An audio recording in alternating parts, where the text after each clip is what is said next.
রাতে মায়ের হাতের রান্না করা খাবার খুব মজা করে খেয়ে রাত 10টায় ঘুমিয়ে গেলাম। সকাল গেল, ঘুম থেকে উঠলাম না। আরামে ঘুমাবো বলে মা ডাকলেন না। দুপুর হয়ে গেল, ঘুম থেকে উঠলাম না। এবার মা অনেক ডাকলো, আমি উঠলাম না। মা চলে গেল।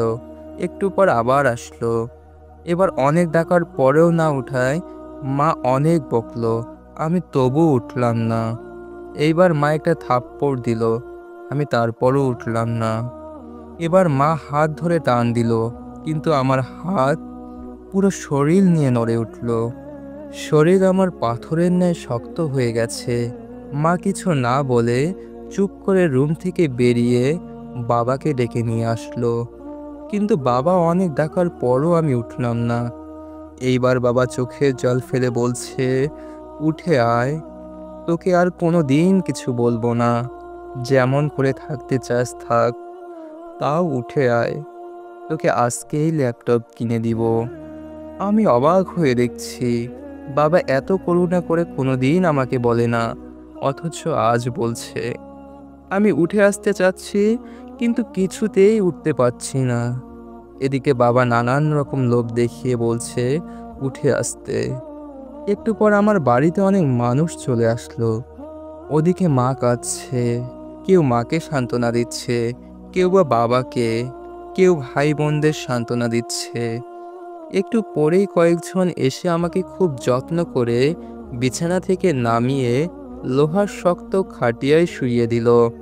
আমি কাঁদছি আর বলছি, আমার পিঠে খুব ব্যথা লাগছে, নামাও এখান থেকে। কেউ আমার কথা শুনলো না। একটু পর ওই মানুষগুলো গরম পানি নিয়ে এসে আমার শরীরে কিছুটা পানি ঢেলে দিল। ইস, আমার শরীর পুড়ে গেল বলে চিৎকার করছি। কেউ কথা শুনছে না আমার। আমাকে পরম যত্নে গরম পানি দিয়ে খুব সুন্দর করে ডলে ডলে ধুইছে। আমি কাঁদছি আর বলছি, আমাকে আর গরম পানি দিও না, শরীর পুড়ে যাচ্ছে। আমার আর ডলা দিও না, আমার খুব ব্যথা লাগছে। কিন্তু কেউ শুনলো না। অনেক সময় নিয়ে গোসল করিয়ে আমার শরীর ভালো করে মুছে নিয়ে আসলো আমার বসার জায়গাতে। আমি খুব খুশি হলাম, ভাবলাম আমাকে এইবার এখানে বসাবে। কিন্তু ওরা আমাকে না বসিয়ে কাঠের শক্ত একটা খাটে শুইয়ে দিল, একটা চাদরও নিচে দিল না। একটু পরে কয়েকজন মিলে আমাকে একটা সাদা কাপড় পরালো। মা অনেক আদর করে আমাকে মুখে হাত বুলাচ্ছে আর কাঁদছে। এত আদর কোনোদিন করেনি মা আমাকে। আমি অনেক করে বললাম কান্না থামাতে, কিন্তু কিছুতেই কান্না থামাচ্ছে না। আমি এত করে বলছি কেঁদো না, মা কিন্তু কিছুতেই শুনছে না আমার কথা। একটু পর কয়েকজন এসে আমার পা আর মাথাটা বেঁধে দিল। কত বললাম একটু বাঁধনটা খুলে দাও, কেউ শুনলো না। মাকে সরিয়ে দিয়ে আমাকে নিয়ে যেতে লাগলো। মা কিছুতেই আমাকে নিয়ে যেতে দিচ্ছে না। ভাই বোন সব চুপ হয়ে কাঁদছে, আর কিছু বলছে না। কত করে বলছি ডিস্টার্ব করিস না আমাকে, একজনও শুনলো না, কেঁদেই চলেছে। একটু বেশি ঘুমালে বাবা বকা দিত, কিন্তু এখন বাবা চুপ করে দাঁড়িয়ে চোখের পানি মুছছে, একটা বকাও দিল না আমাকে। তারপরেই জানাজা পড়লো আমার। জানাজা শেষেই নিয়ে গেল আমায়। একটু দূরেই একটা মাটির গর্ত করে রাখছে। বাবা আর ভাই দুইজন মিলে মাটির গর্তে নেমে আমাকে কোলে তুলে নিয়ে ওই ছোট্ট মাটির গর্তে শুইয়ে দিল। একটা বালিশ, চাদর কিছুই দিল না, একটা লাইটও দিল না।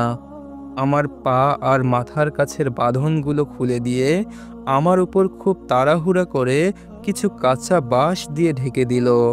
তার উপর আরো কি কি দিল আমি কিছুই দেখতে পাচ্ছি না। যতই সময় যাচ্ছে মাটির গর্তটা অন্ধকার হয়ে যাচ্ছে।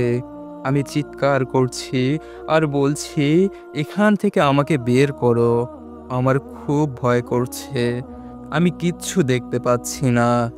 একটু পরেই আমার উপর মাটি চাপা দিয়ে সবাই চলে যাচ্ছে।